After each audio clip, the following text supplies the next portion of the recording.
I never admitted it out loud, but I had been carrying resentment for years.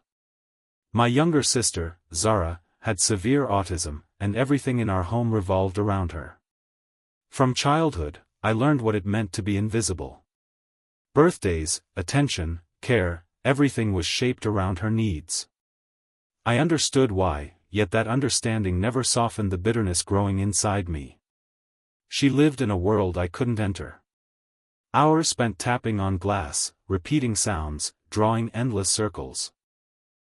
Sometimes she smiled at nothing, sometimes she broke into uncontrollable screams.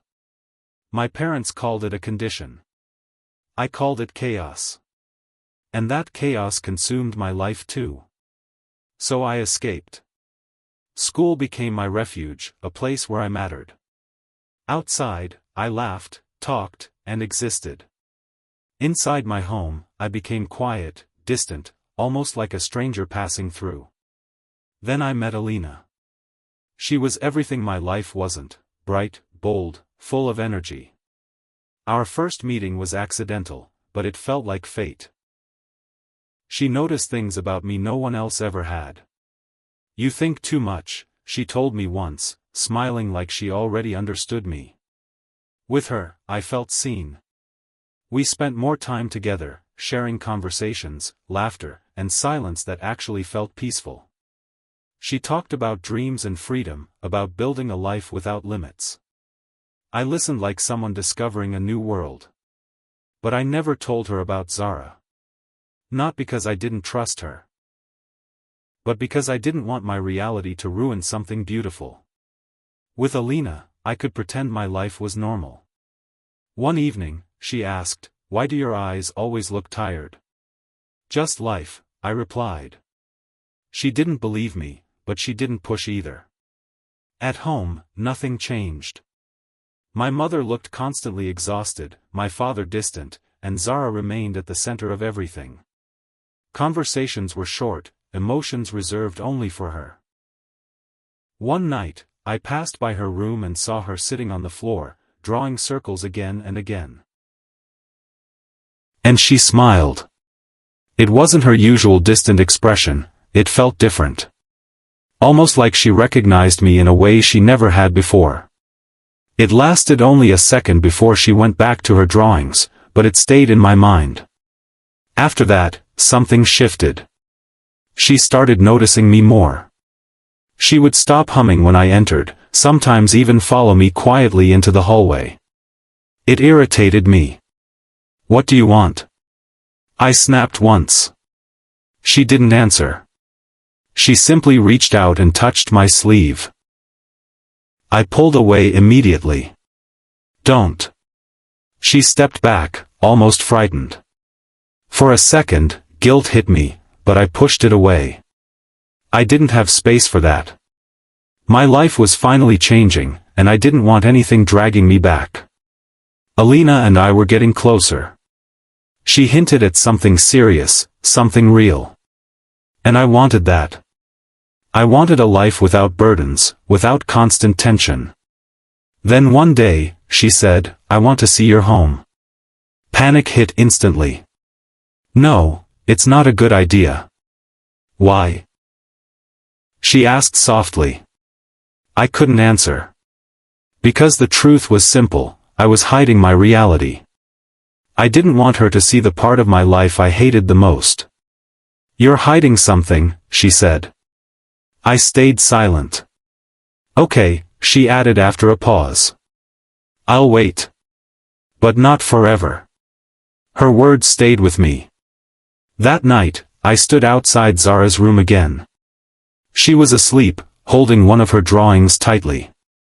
I stepped inside and picked it up. Circles. Perfect, repeated, endless.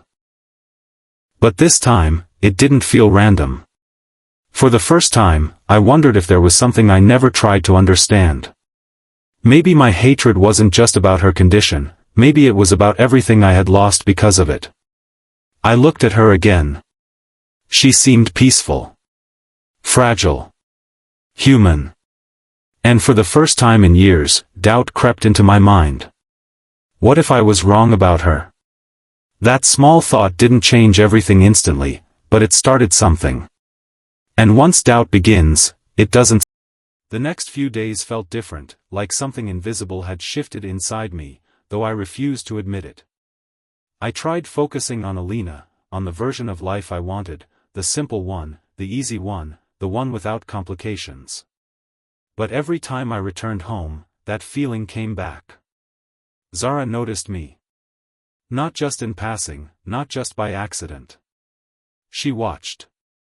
It started small. When I entered the house, her humming would stop. When I moved through the hallway, I could feel her presence behind me, quiet but constant. It wasn't loud or disruptive like before, it was intentional. And that made it harder to ignore. One evening, I found her sitting outside my room. She wasn't drawing this time. No papers, no circles. Just sitting there, hands folded, staring at the door like she had been waiting. For what? I muttered under my breath, stepping past her. She looked up immediately. Our eyes met again. That same strange softness appeared in her expression. She didn't speak, she rarely did, but she raised her hand slightly, like she wanted to reach out again. I stepped back instinctively. Stop doing that, I said, more sharply than I intended. She froze.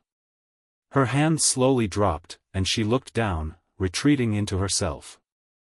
The silence that followed felt heavier than any of her past outbursts. I entered my room and shut the door, but something about that moment lingered. It wasn't anger this time. It wasn't even annoyance.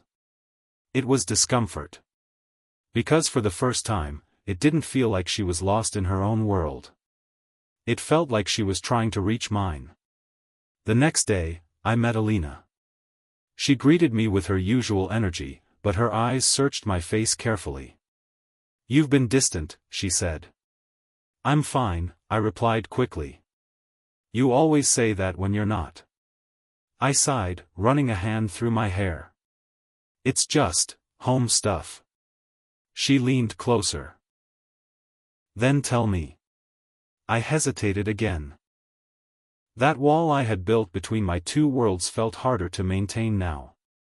But I still wasn't ready to let it fall. It's complicated, I said quietly.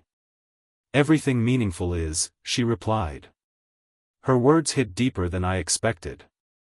For a moment, I considered telling her everything, about Zara, about the years of resentment, about the way my life had been shaped around something I never chose. But fear stopped me.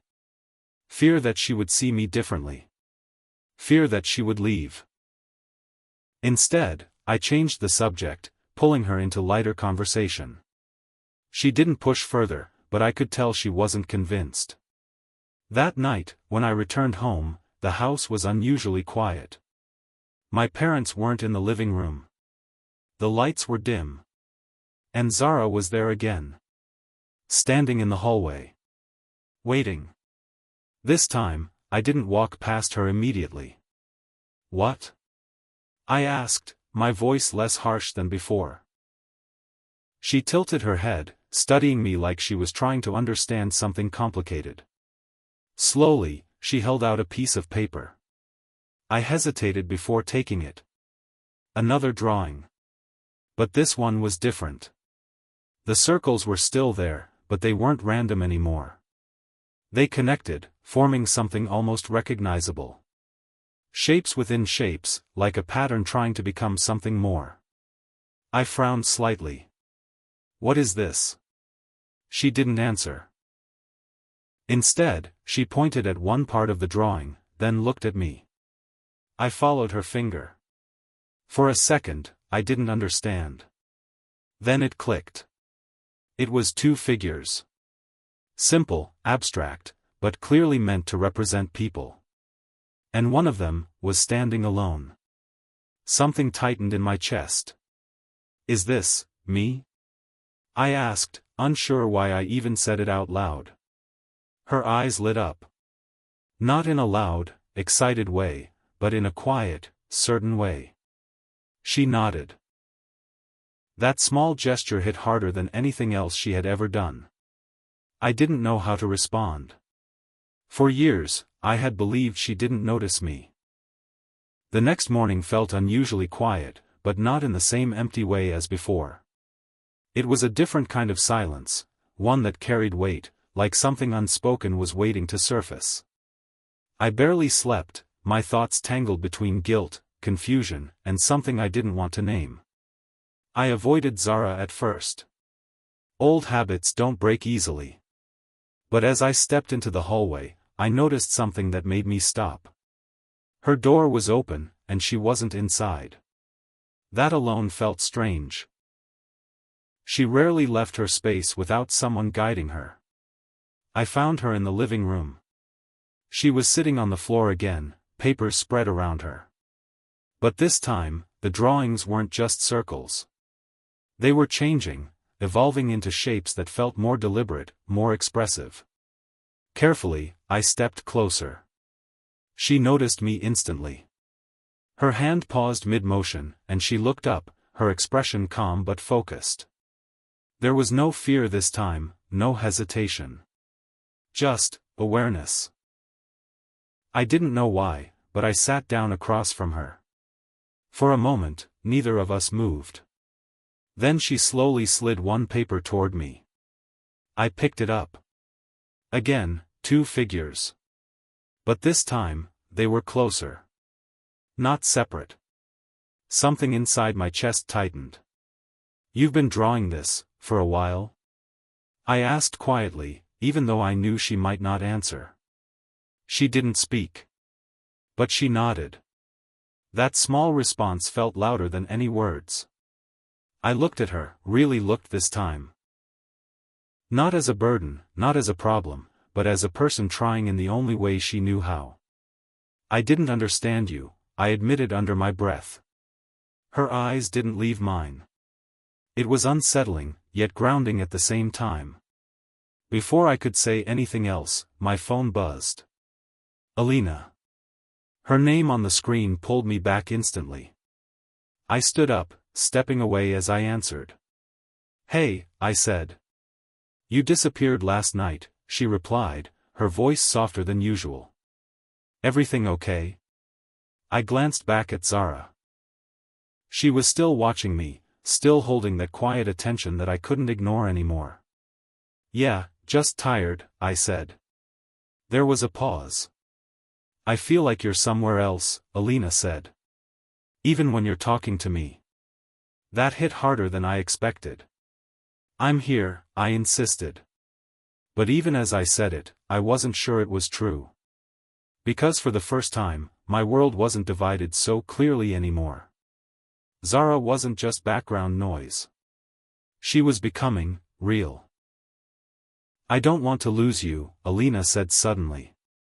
The words caught me off guard. "You won't," I replied quickly. But something in my voice lacked certainty. After the call ended, I stood there for a long moment, staring at nothing.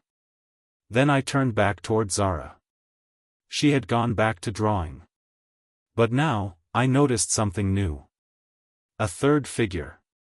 Faint, unfinished, but present. I slowly walked closer, my voice barely above a whisper. "Who's that?" She paused. Then, carefully, she pointed. At my phone. My chest tightened again. 2 worlds. 2 connections. And for the first time, they weren't separate anymore. They were colliding. And I had no idea which one I was about to lose. Everything came to a point I could no longer ignore. That night, I sat alone, Zara's drawing spread across my bed. The 2 figures, once distant, now stood closer in every page. And the third, unfinished, uncertain, reminded me of Alina. My 2 worlds weren't separate anymore. They were pulling me in opposite directions. The next day, I made a choice. I asked Alina to come over. She arrived with curiosity in her eyes, but also hesitation. I could feel it, the distance that had quietly grown between us. Without saying much, I led her inside. Zara was in the living room. For a moment, everything froze. Alina looked at her, then at me. "This is what you were hiding?" I nodded slowly. "This is my life." Silence filled the space. Zara looked at us, then down at the paper in her hands. Everything came to a point I could no longer ignore. That night, I sat alone, Zara's drawing spread across my bed. The two figures, once distant, now stood closer in every page. And the third, unfinished, uncertain, reminded me of Alina. My two worlds weren't separate anymore. They were pulling me in opposite directions. The next day, I made a choice. I asked Alina to come over. She arrived with curiosity in her eyes, but also hesitation. I could feel it. The distance that had quietly grown between us. Without saying much, I led her inside. Zara was in the living room. For a moment, everything froze. Alina looked at her, then at me. "This is what you were hiding?" I nodded slowly. "This is my life." Silence filled the space. Zara looked at us, then down at the paper in her hands. She walked closer, hesitant but determined, and held it out. Alina took it. Two figures. And the third, now clearer. All connected. Alina's expression softened. "She drew this?" "Yes," I said quietly. "For you?" she asked. I hesitated, then nodded again. Something shifted in that moment, not just in her, but in me. For years, I had seen Zara as the reason my life felt incomplete. But standing there, I realized something painful. She had been trying to connect with me all along. And I was the one who kept walking away.